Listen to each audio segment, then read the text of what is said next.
here, a Shelby GT350. We already had one of those earlier on the channel. We also did a 350R with a GT500. We haven't done yet. Still waiting for one day, one opportunity. But the one that we did before was on Super Sport tires, I think, and this one is on at least on Pilot Sport 4S, and considering today's weather conditions, it could have been wet, so it's a very good tire choice. I actually felt a raindrop right now on my skin, but how are you doing, Joris? Thank you so much for invite to drive your car. Anything else that's not stock? You told me it has Stida springs? Stida springs, it's also a square setup for the wheels? Tires. Nice, so okay. 305.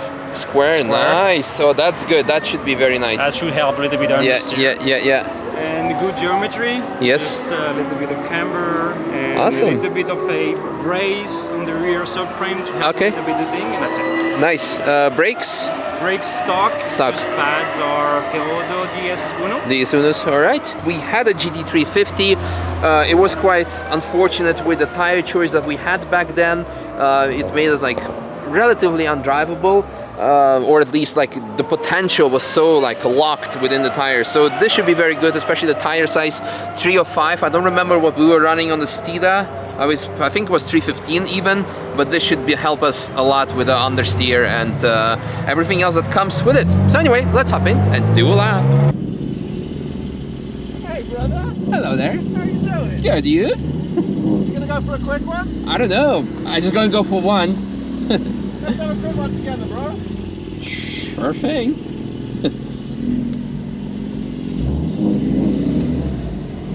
So that's Turbo S. yeah. I drove his Turbo S before, but he had a normal one. Now I don't know if he swapped it or bought another one, a convertible. He has the same license plate, so I guess he swapped the car completely. Yeah. Well, he's been gone on the straight for sure.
On the exit, that's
really loved it.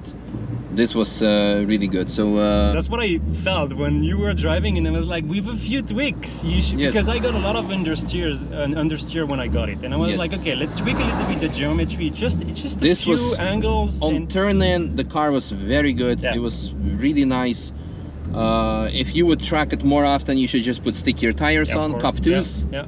Then you're set. Maybe, yeah, brakes were actually quite okay, but you could always go for a bit better Yeah, or something. yeah, But brakes are stock plus. I mean, we're just talking about pads. exactly. So- No, it's really good. The engine is super emotional. Yeah, that's the thing. You can really easy like heel and toe, downshift and everything. Yeah, The yeah. brake pedal feel is good. So Did you feel at all the rear pads, because they're pretty not good, like stop tech or whatever they are? You know? not Not really.